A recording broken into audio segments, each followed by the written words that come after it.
August 10th, 1945. The night sky above Japan burned like a second sun. Hours earlier, American bombers had descended through the clouds, their formations so vast they seemed to blot out the heavens. From the streets of Tokyo, Nagoya, and Osaka, terrified civilians looked upward at the endless drone of engines.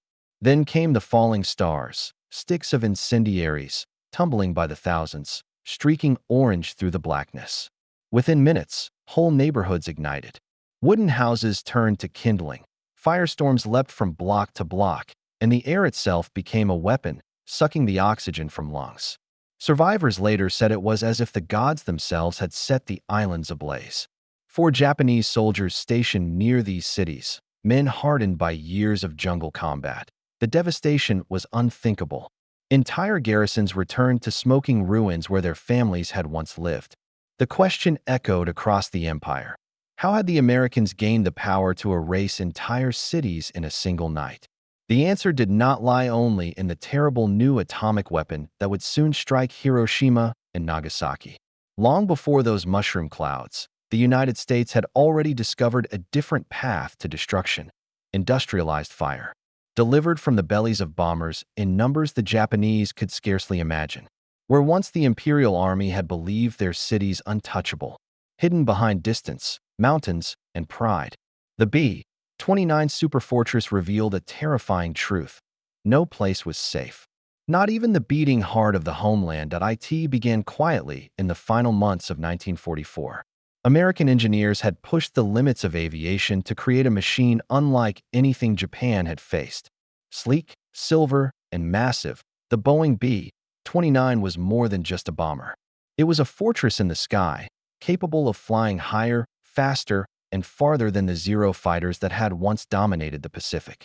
To the soldiers who glimpsed them above the clouds, the planes looked unreal, shimmering predators gliding where Japanese aircraft could not reach.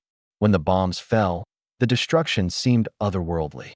By morning, entire city districts had vanished as if swallowed by an invisible hand. Japanese officers rode in disbelief to Tokyo headquarters. "Our anti-aircraft guns cannot reach them," one commander admitted. "Their speed defies interception. Their numbers multiply like swarms of locusts." Each report carried the same message: the Americans had achieved a power beyond calculation. Yet the devastation was only beginning. The most shocking night came on March 9th, 1945, when 334 B-29s roared over Tokyo under cover of darkness. Instead of high-altitude precision bombing, they came low, so low that Japanese defenders had no time to react. Their payloads were not heavy explosives, but jellied gasoline and magnesium incendiaries, engineered to burn hotter than anything Japan had ever known. At 12:08 a.m., the first clusters fell. In seconds, flames erupted across the eastern wards of the city. By 1 a.m., the firestorm had consumed square miles. Wooden homes, tatami mats, paper screens, everything fed the inferno. Temperatures reached 1,800 degrees. Asphalt streets bubbled. Rivers boiled with bodies of those who had sought refuge in the water. By dawn, Tokyo's skyline was gone. More than 100,000 civilians had perished in a single night. Soldiers patrolling the ruins the next morning stood silent, unable to comprehend that an enemy could destroy not just a factory or a base, but the soul of a city itself. And yet the raids did not stop. Osaka, Nagoya, Kobe, and Yokohama, each was systematically targeted. In the span of just 5 months, American bombers burned 40% of Japan's urban areas into ash. The maps at Imperial Army headquarters became a gallery of red circles, each representing a city reduced to rubble. Officers whispered that the homeland itself was dying before their eyes. Some compared the destruction to the Mongol invasion centuries earlier, when storms had saved Japan from annihilation. This time, there would be no divine wind. The Japanese soldier returning from battlefields in Burma, the Philippines, or China. The shock was indescribable. These men had fought for years under the illusion of a sacred homeland, a place untouched by foreign invaders. They had been told their families were safe behind the steel wall of the emperor's armies. But now they came home to nothing: streets erased, temples leveled, mothers and children gone without a trace. For many, morale collapsed. Diaries recovered after the war reveal soldiers asking the same question again and again. How can we fight when our cities no longer exist? The Americans had achieved what no weapon before them had managed. They had broken the will of a nation by annihilating its very foundation, its people, its culture, and its cities. Unlike the battlefields of Guadalcanal or Iwo Jima, there was no heroism to cling to, no honor in the rubble. The destruction came from the sky like an unstoppable tide. Japanese anti-aircraft gunners fired desperately, but their shells burst harmlessly thousands of feet below the bombers.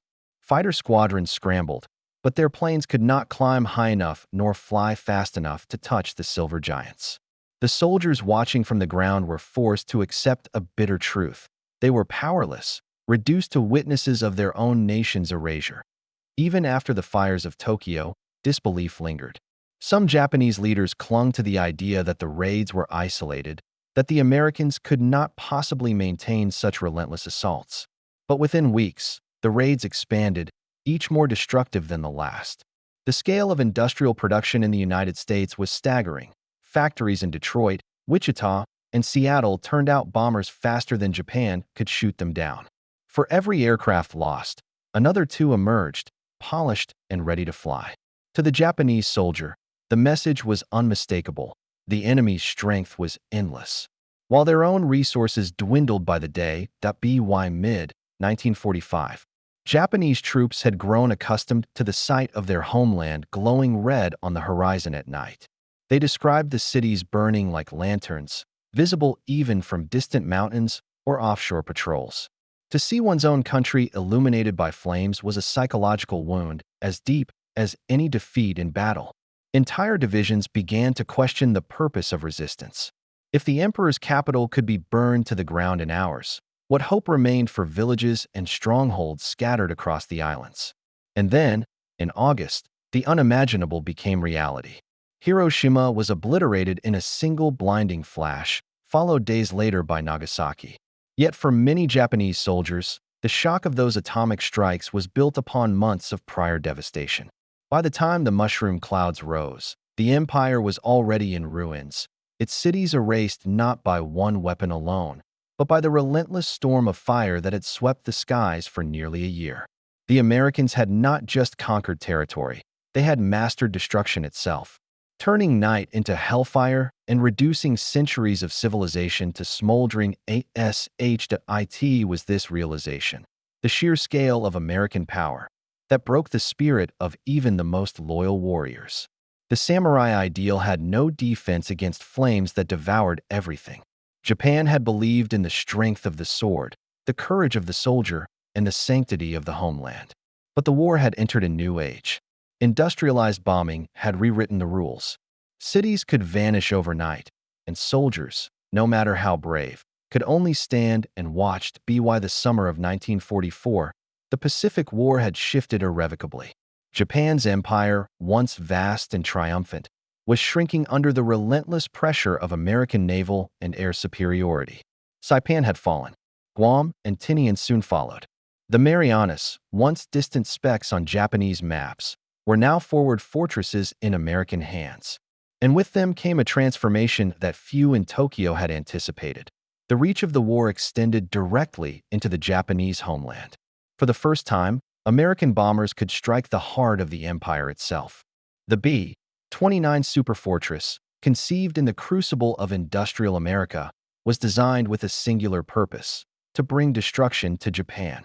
With a range of more than 3,200 miles and the ability to carry nearly 20,000 pounds of bombs, it was unlike anything the world had seen. Yet in its earliest missions, flying from bases in India and staging through China, the aircraft struggled to fulfill its promise. Mountain ranges, fuel shortages, and logistical nightmares limited the damage. Japanese cities remained distant, the raids sporadic. The Imperial General Staff convinced itself that American technology, no matter how advanced, would falter under the strain of geography and determination, but the Marianas shattered that illusion. From the captured island of Tinian, American engineers built the largest airfield complex of the war, 6 runways carved into coral, long enough to launch fleets of B-29s into the stratosphere. From here, Tokyo lay only 1,500 miles away, well within the bomber's reach. Japanese strategists, once certain their cities lay beyond the enemy's grasp, suddenly faced the cold reality of modern air power. The broader context was grim. By late 1944, Japan's armies were stretched thin across Asia, bleeding in Burma, collapsing in the Philippines, and retreating from China. At sea, the Imperial Navy had been broken at Leyte Gulf, its battleships shattered, its carriers reduced to floating decoys. In the skies, the Zero fighter, once the terror of the Pacific, had become obsolete. Its speed, its climb, and its agility, all were now matched and surpassed by the latest American aircraft. Even worse, Japan's industrial base was faltering. Oil supplies dwindled, steel was scarce, and factories struggled to replace what was lost. Against this backdrop of decline, the arrival of the B-29 represented not merely another weapon, but a herald of doom. Japanese doctrine had been forged in a different era. The Army and Navy placed their faith in the courage of the individual warrior, the soldier who would charge with bayonet fixed, the pilot who would dive his aircraft into the enemy. Theirs was a creed rooted in sacrifice, in the belief that spirit could overcome steel. But the American doctrine was of another world. It was a doctrine of machines, of logistics, of overwhelming mass. The United States did not send a single bomber to harass a target. It sent hundreds. It did not rely on the courage of a few, but on the relentless power of industry. Where Japan exalted the lone warrior, America unleashed swarms of aircraft, each coordinated by radios, guided by radar, and supported by supply chains that stretched back to the factories of Detroit and Wichita. For Japanese commanders, the clash was bewildering. They had prepared for a decisive battle at sea, a grand confrontation of fleets in which valor and strategy would determine the outcome. Instead, the Americans bypassed such contests, choosing instead to grind down Japan city by city, factory by factory. When General Curtis LeMay took command of the XXI Bomber Command in January 1945, he shifted tactics dramatically. High-altitude daylight raids had produced limited results. Japan's weather and jet streams scattered formations, bombs fell wide, and industrial output continued. LeMay's answer was radical: abandon precision, embrace fire. The bombers would fly low, under radar, in the dead of night, and unleash incendiaries designed not to destroy a single plant, but to annihilate entire districts. This was a turning point. The historical context was no longer about battles for islands or clashes of ships. It was about the systematic dismantling of a nation from the air. The Americans understood that Japan's cities were not just military targets, but the very heart of its war machine. In cramped wooden neighborhoods, women and children wove uniforms, assembled munitions, and repaired weapons. By reducing these cities to ash, the Americans aimed not only to cripple production but also to crush morale. The campaign became a new kind of war, industrial, total, and merciless. For soldiers stationed in the homeland, the shift was both strategic and personal. Men who had trained to repel invaders on the beaches found themselves helpless as fire fell from the sky. Officers who had studied tactics and maneuvers could offer no defense against bombers flying miles above their reach. The Imperial Army, designed for conquest in China and defense in the jungles of the Pacific, was suddenly irrelevant on its own soil. Anti-aircraft batteries barked into the darkness. Fighters scrambled with dwindling fuel, but the tide was unstoppable. The broader war situation grew desperate. In the Philippines, General MacArthur's return was carving open Japan's supply lines. In Burma, British and Indian forces pushed the Japanese back. In China, resistance stiffened as American lend-lease poured in. And in the Pacific Islands, the march toward Okinawa signaled that an invasion of the home islands was imminent. Every front told the same story. Japan was shrinking, bleeding, and collapsing. Yet for the civilians at home, the most terrifying front was not the distant jungles or seas, but the night sky above their own rooftops. This mismatch of doctrines, Japanese faith in spirit versus American reliance on machines, was starkly evident in the strategic choices made on both sides. Tokyo still dreamed of a decisive battle that might break American will. Washington, by contrast, aimed to erase Japan's ability to resist at all. The B-29 raids symbolized this new reality. That war was no longer confined to soldiers and sailors, but consumed entire populations to by early 1945. It was clear to even the most loyal Japanese officers that the old world had ended. The question was no longer whether Japan could win, but how long it could endure. And as the bombers returned night after night, as maps filled with red circles of destroyed cities, one truth became impossible to ignore. The Americans had unlocked a hidden advantage, a weapon that transcended courage or sacrifice. The battle for Japan's soul would be fought not on beaches or seas, but in the furnace of its burning cities. The mystery that haunted Japanese soldiers was not simply that their cities were burning, but how the Americans had managed to do it with such terrifying efficiency. From the ground, the bombers seemed invincible, squadrons of silver giants appearing out of the night, weaving through searchlights, their engines a ceaseless thunder. Anti-aircraft shells burst harmlessly in the sky, tracers arced upward, yet the waves of aircraft pressed on, unbroken, unstoppable. Entire districts vanished in firestorms, and the soldiers could only ask, what secret advantage allowed the Americans to erase cities overnight? The answer was the machine itself, the Boeing B-29 Superfortress.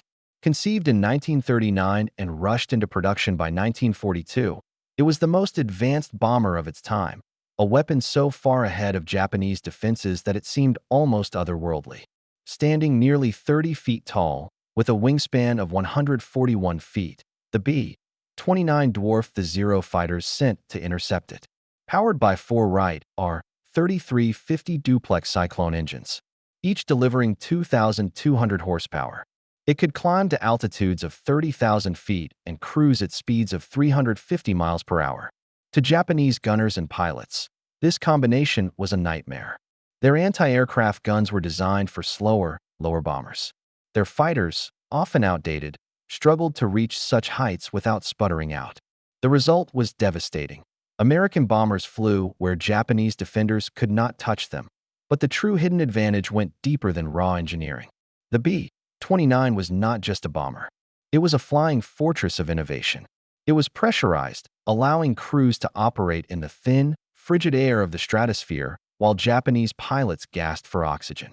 It carried remote-controlled gun turrets, guided by analog computers, allowing gunners to defend the aircraft with astonishing accuracy. Even more significant, it carried the American war machine's greatest strength into the skies: coordination. Each B-29 was part of a vast, interconnected system of logistics, intelligence, and communication. They were guided by long-range navigation systems, supported by radar-equipped Pathfinder planes, and directed by headquarters thousands of miles away in Guam or Tinian. Where Japanese Doctrine prized the lone warrior, the Americans wielded an invisible web of coordination that multiplied the bomber's power. To Japanese soldiers watching from the ground, this was incomprehensible. How could a nation control the skies with such precision, sending hundreds of bombers across oceans and bringing them home again with ruthless consistency? In reality, the hidden advantage was America's mastery of industrial warfare. The United States had harnessed factories, scientists, and workers into a single war machine. Companies like Boeing, Bell, and Martin turned out B-29s by the hundreds, each aircraft a miracle of 1940s engineering. Factories in Detroit built engines as fast as Japan could destroy them. Across the Pacific, engineers constructed runways of coral and concrete on remote islands, supplying them with endless streams of fuel, bombs, and spare parts. Japanese intelligence officers, intercepting fragments of reports, could scarcely believe the scale. They had prepared for a war of warriors. Instead, they faced a war of machines. The contrast was most visible in the skies themselves. Japanese pilots, climbing in their Mitsubishi Ki-84s or Nakajima fighters, often reported a sense of futility before they even engaged. The bombers seemed to float beyond reach, their formations bristling with defensive firepower. Every approach was met with streams of .50 caliber bullets, fired not by a single gunner, but by turrets coordinated across the formation. In one after-action report, a Japanese squadron leader described the sight. "We attacked, as ordered. The enemy planes closed ranks, their guns flashing in every direction. Our losses were severe, yet the enemy continued, unbroken. This was the hidden truth. While Japanese doctrine demanded sacrifice, American bombers minimized it. Radios crackled with commands, formations shifted with precision, and losses, though inevitable, were replaced instantly by fresh squadrons from the assembly lines. To the Japanese, it was as if the Americans had found a way to conjure endless strength from thin air. And then there were the bombs themselves. The Americans did not rely solely on high-explosive ordnance. They brought with them a new weapon, incendiaries designed specifically for Japan's wooden cities. The M69 incendiary cluster, developed after careful testing, contained napalm-jellied gasoline that ignited with a fury wooden houses could not withstand. Each cluster carried dozens of bomblets, scattering fire across wide areas. A single B-29 could unleash thousands of these devices in one run. Multiply that by hundreds of aircraft, and the result was nothing short of apocalyptic. Japanese soldiers walking through the ruins after a raid understood immediately that this was no ordinary bombing. They had seen explosions before, craters and shattered walls. But now they found entire districts reduced to cinders, fires that had leapt across rivers and consumed stone. One officer wrote in his diary, "The enemy does not destroy buildings. He erases cities." It was this realization that the Americans had tailored their weapons to exploit Japan's very way of life that filled soldiers with despair. The hidden advantage was not simply machinery or numbers, but knowledge. The Americans had studied their enemy, understood their vulnerabilities, and designed destruction with surgical precision. Even within the halls of Japan's high command, disbelief reigned. Reports arrived describing raids of 200,000, 300, or even 500 bombers. The staff officers counted their own dwindling resources, fighters grounded for lack of fuel, anti-aircraft ammunition nearly exhausted, and radar systems primitive and unreliable. The scale of the enemy's advantage defied comprehension. How could one nation produce so much, so quickly? How could they send fleets of aircraft night after night while Japan struggled to defend even its capital? For the ordinary soldier, the hidden advantage was felt most keenly in helplessness. A man with a rifle could fight an invader on the beach, ambush a patrol in the jungle, or charge an enemy trench. But what weapon could he wield against a formation of bombers 2 miles above, raining fire on his city? There was no courage that could close that distance, no sacrifice that could alter the outcome. The Americans had discovered the ultimate asymmetry: to fight without being fought, to strike without being touched, and so, the raids became more than battles of destruction, they became psychological warfare. Each time the bombers came, they brought not only flames but also despair. The Japanese soldier realized that his emperor's armies, no matter how disciplined or loyal, could not shield the people from this storm. It was a secret weapon more powerful than any sword or rifle, the realization of helplessness, of inevitability. The hidden advantage of the Americans was not merely their bombers, but the crushing weight of certainty that Japan's defeat was only a matter of time, and nothing could stop it. The B-29 was not merely a bomber. It was a masterpiece of engineering, a flying city of steel and fire that carried the war directly to Japan's doorstep. To understand why Japanese soldiers and commanders felt powerless before it, one must look beneath its polished aluminum skin, into the machinery and innovation that made it unlike anything that had ever flown before. The heart of the B-29 were its engines. For right are 3350 duplex cyclones, each a 2,200 horsepower behemoth of pistons, cylinders, and roaring combustion. Together, they generated nearly 9,000 horsepower, enough to propel the bomber at speeds exceeding 350 miles per hour. This was no small advantage. Japanese fighters like the Mitsubishi A6M0, once supreme, could barely reach that speed, and at high altitudes their performance collapsed.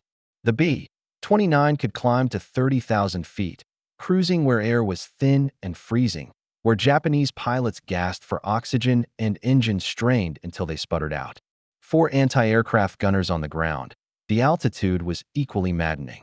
Their weapons, designed for lower, slower targets, burst shells far below the bomber streams. Each time a formation appeared, the soldiers fired blindly, their tracer arcs falling short, their rage unanswered. But altitude and speed were only the beginning. The B-29 carried one of the most advanced defensive systems ever installed in a bomber. Instead of traditional manned gun positions scattered across the fuselage, it employed 5 remote-controlled turrets, each bristling with .50 caliber M2 Browning machine guns, and in some cases, a 20 cannon. These turrets were guided by analog computing sights, an ingenious system that automatically calculated lead, range, and speed, allowing gunners to track and destroy intercepting aircraft with terrifying accuracy. Japanese pilots who dared approach were often cut down before they could fire a shot.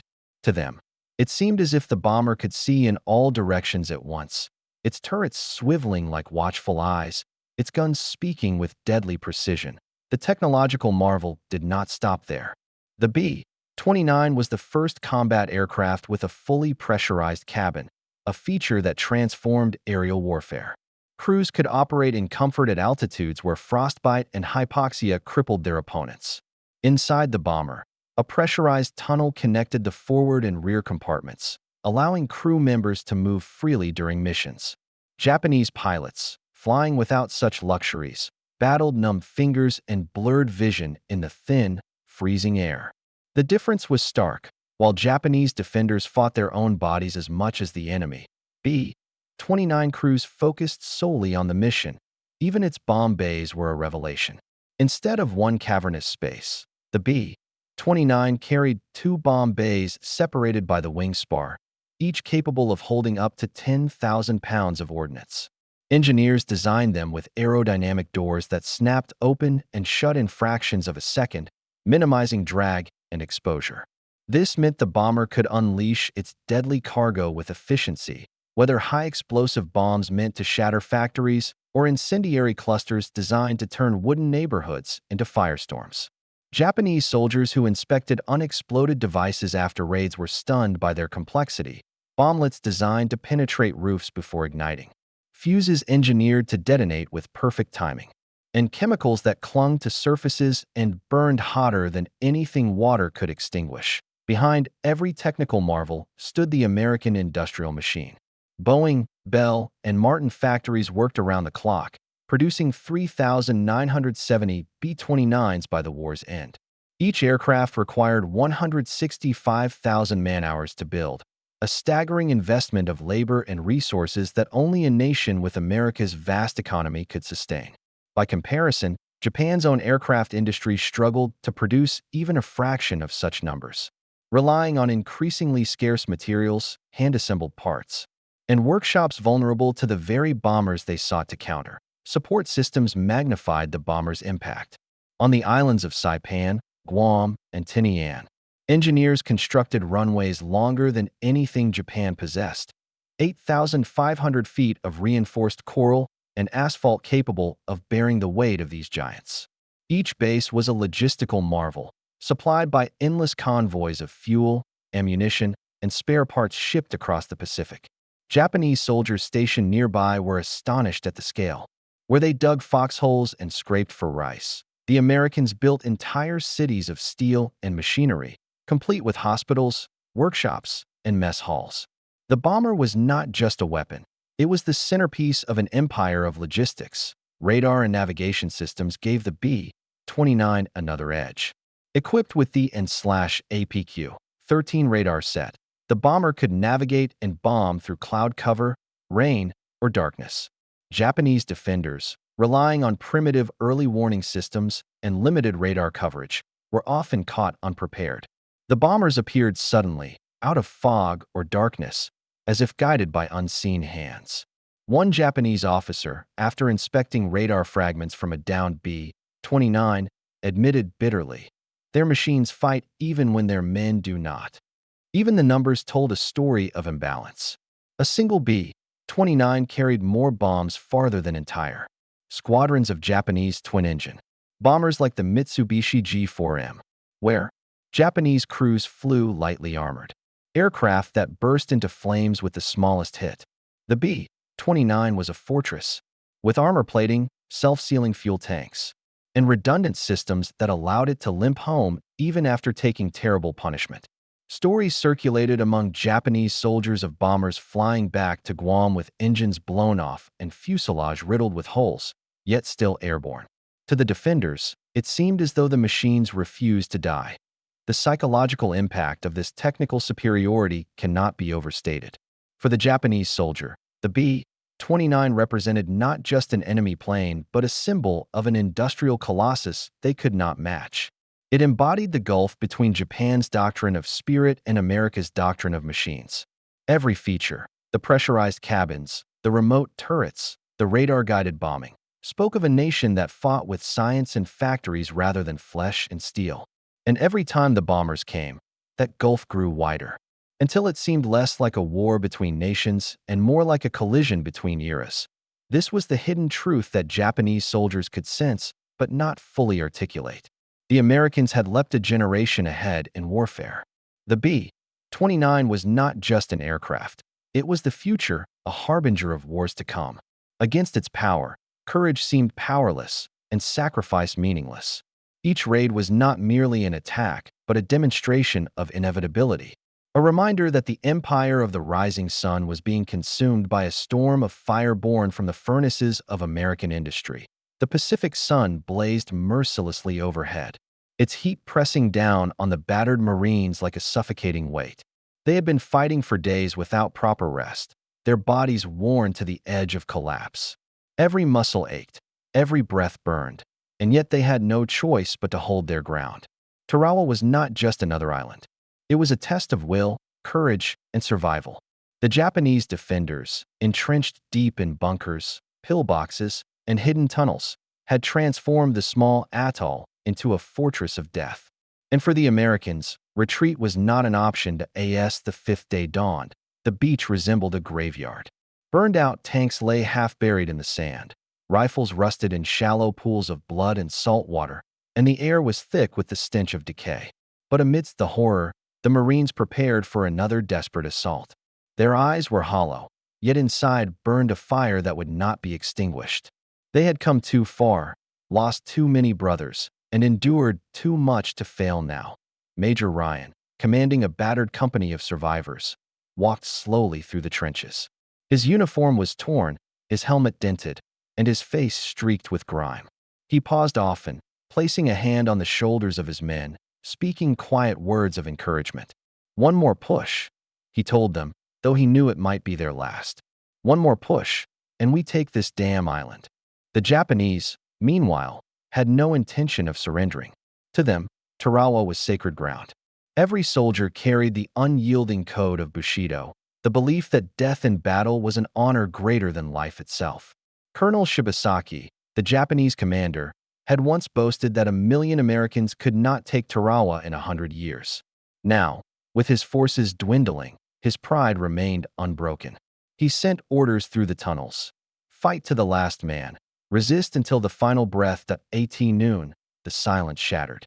A swarm of American Sherman tanks, newly landed and brought forward through the shallows, rolled into position. Their thick armor gleamed under the sun, and the deep rumble of their engines filled the air with a renewed sense of hope.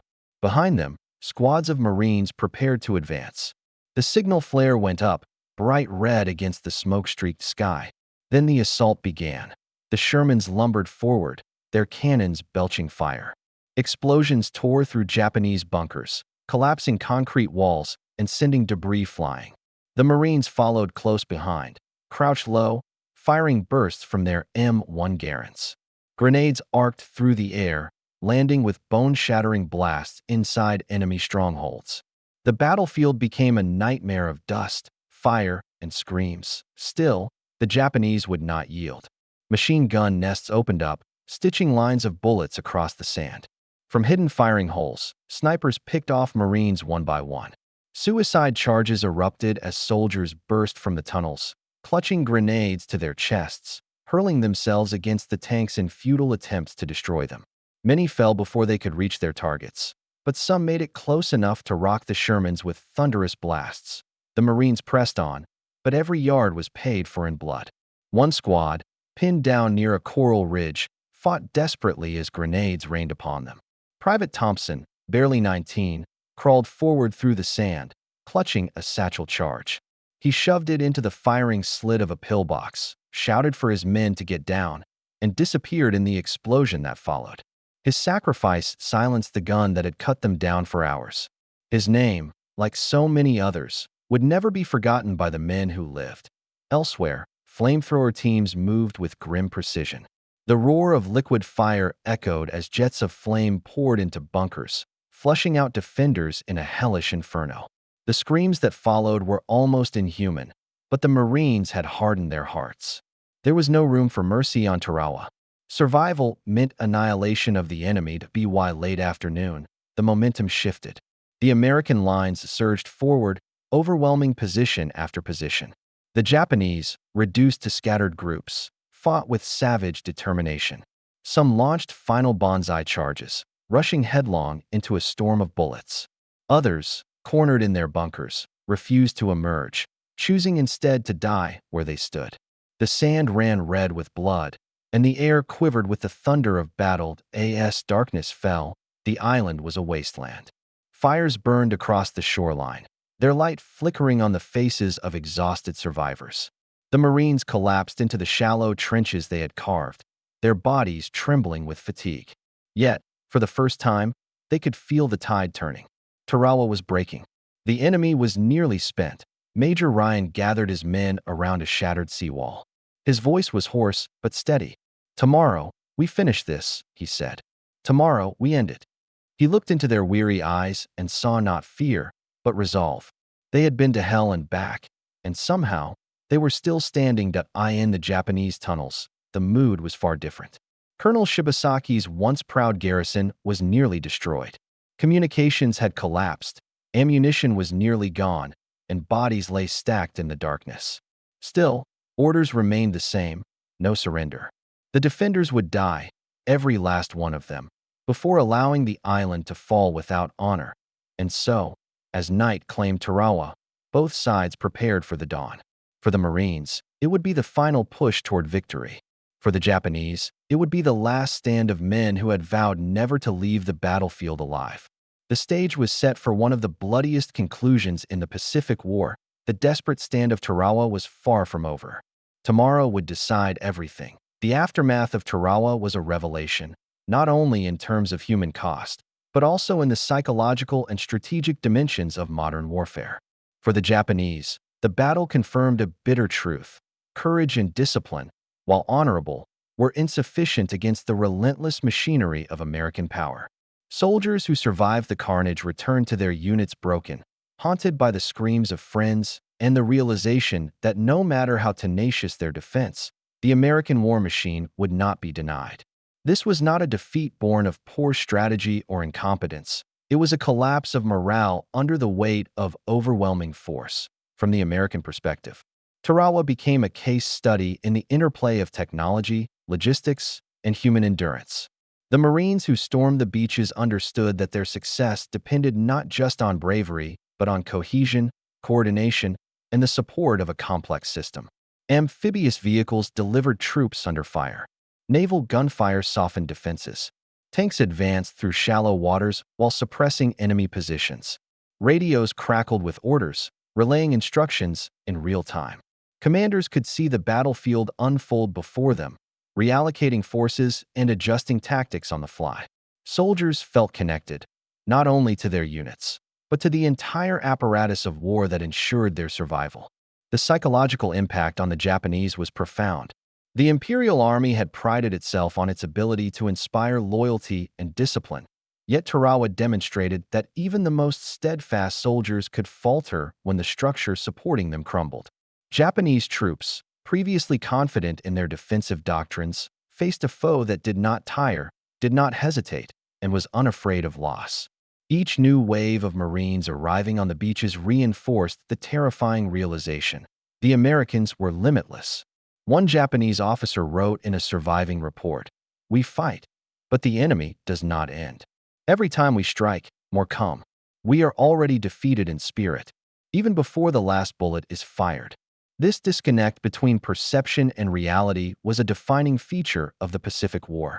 American forces experienced empowerment through connectivity and preparation, while Japanese soldiers confronted isolation and attrition. The B-29 raids over Japan had created a similar psychological shock. while traditional battles like Tarawa exposed soldiers to immediate, tangible danger. The air raids introduced an invisible enemy, one that could strike at night, without warning, and erase entire cities before anyone could mount a defense. Japanese soldiers on home soil felt a profound helplessness that paralleled the despair of Tarawa's defenders.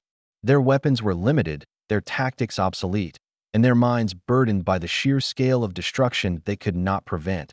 This psychological imbalance was magnified by strategic realities. American forces had mastered logistics in a way that Japan could not hope to match. Supplies, reinforcements, and intelligence flowed seamlessly across the Pacific, feeding the momentum of each operation. Tarawa itself had demonstrated the consequences of logistical superiority. The Americans could replace lost men and equipment. The Japanese could not. Every hour, every day, the imbalance widened. Soldiers who fought bravely were gradually worn down, their morale eroding as the inevitability of defeat became undeniable. The impact extended beyond individual soldiers to entire campaigns. The lessons of Tarawa influenced strategy across the Pacific. Commanders began to prioritize overwhelming firepower and coordinated assaults, understanding that morale was as fragile as any bunker. Japanese forces, forced to respond with inadequate resources, increasingly relied on static defenses and desperate counterattacks. They were unable to project power effectively, leaving them vulnerable to the next wave of American innovation, whether at Saipan, Iwo Jima, or Okinawa. Each subsequent engagement demonstrated the same pattern: isolation and attrition on one side, connection and coordination on the other. Morale was inseparable from communication. In American units, radios ensured that leaders could guide troops in real time, adapt to unforeseen circumstances, and maintain cohesion even in chaos. Soldiers trusted that orders could be delivered and reinforcements would arrive. For Japanese troops, the absence of reliable communication created both confusion and fear. Messages were delayed, commands misunderstood, and units often acted without coordination. The psychological toll was immense. Men who had trained for valor in battle were instead confronted with randomness and uncertainty, a far more insidious enemy than any individual soldier. Tarawa also revealed the emotional dimension of warfare in the modern era. Survivors described an overwhelming sense of dislocation. Young Marines watched friends fall, bodies strewn across sand and coral, yet the mission demanded forward movement. Japanese soldiers, meanwhile, experienced a constant tension between duty and despair. Entire units faced annihilation not because of a single mistake, but because the system around them had been outmatched. The emotional weight of this realization rippled through every level of command, influencing decisions, tactics, and even the willingness to continue fighting. The lessons extended into the strategic calculus of the Pacific Campaign. Leaders in Tokyo recognized that American technological and logistical advantages could not be countered by conventional means alone. Night after night, the incendiary raids over Japanese cities amplified the psychological collapse experienced at Tarawa on an industrial scale. Soldiers and civilians alike internalized the same despair. There was no sanctuary, no way to rebuild before the next wave. The Japanese defense, predicated on courage and sacrifice, now faced a mechanized enemy that could absorb loss, adapt, and strike again with precision. In this sense, the strategic and psychological impact of battles like Tarawa and the B-29 raids was inseparable. Tactical success alone was insufficient. Morale and perception were decisive. Japanese soldiers understood that survival depended less on skill and more on fate. The Americans, conversely, thrived in environments where planning, technology, and communication combined to create certainty and action. This difference, connection versus isolation, coordination versus chaos, became a defining factor in the Pacific War by mid-1945. The psychological dominance of American forces was unmistakable. Japanese troops on Okinawa and the home islands faced not just bombs and bullets, but the profound awareness that every defense could be obliterated before they could react. Morale collapsed under the twin pressures of industrial-scale destruction and relentless coordination. Soldiers, once proud of their training and resilience, increasingly questioned the meaning of their sacrifices. They were witnesses to a war that had surpassed human limits, where connection and technological mastery outweighed courage and valor in the end. The strategic and psychological impact of these events shaped more than individual battles. It dictated campaigns, eroded the will to resist, and ultimately prepared the stage for the final surrender of Japan. The combination of overwhelming firepower, superior logistics, and precise communication proved a force multiplier far beyond mere numbers. The lesson was clear. In modern warfare, victory is as much a matter of perception and coordination as it is of bullets and bombs. Soldiers who feel connected and supported fight differently than those who face isolation and despair. Tarawa, alongside the relentless bombing of Japanese cities, exemplified this truth with brutal clarity, leaving a legacy that would shape military doctrine for decades to come. The war in the Pacific did not end with the fall of islands or the surrender of soldiers. It ended in the ruins of cities and the profound reshaping of modern warfare. By the summer of 1945, Japan was a nation under siege from the air, its infrastructure shattered, its population traumatized, and its military capacity all but neutralized. The relentless B-29 raids had demonstrated a principle that would echo into the Cold War, the Gulf War, and beyond.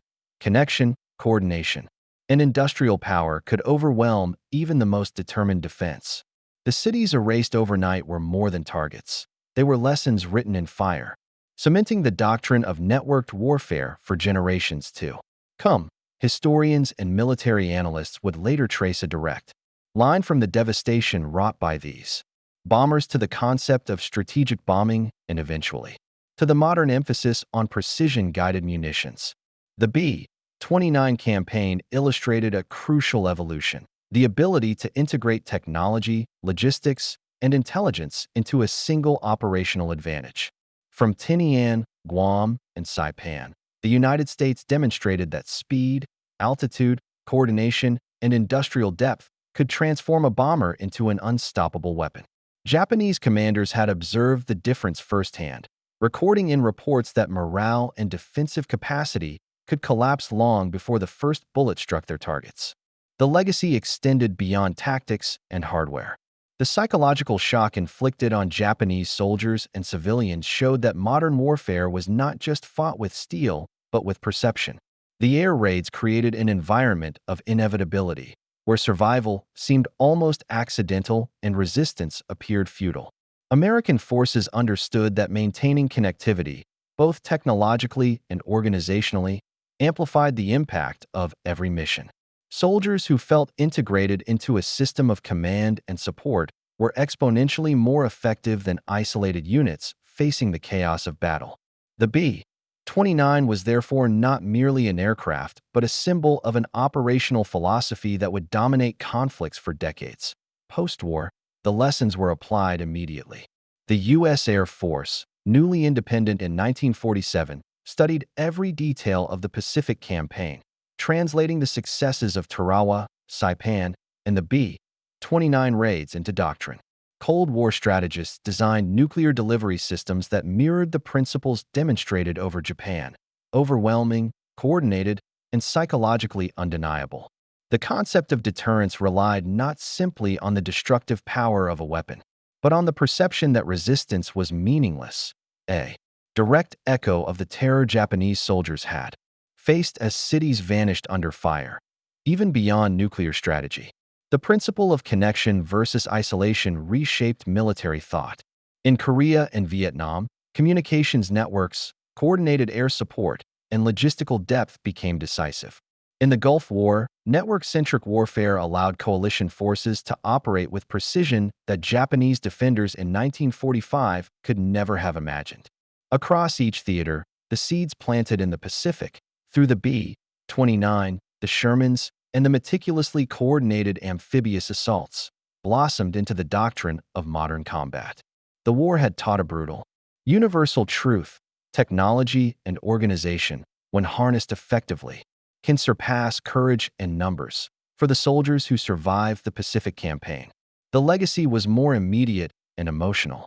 Many returned home bearing the scars of fire, sand, and battle, Yet they also carried the knowledge that they had been part of a transformation in warfare itself.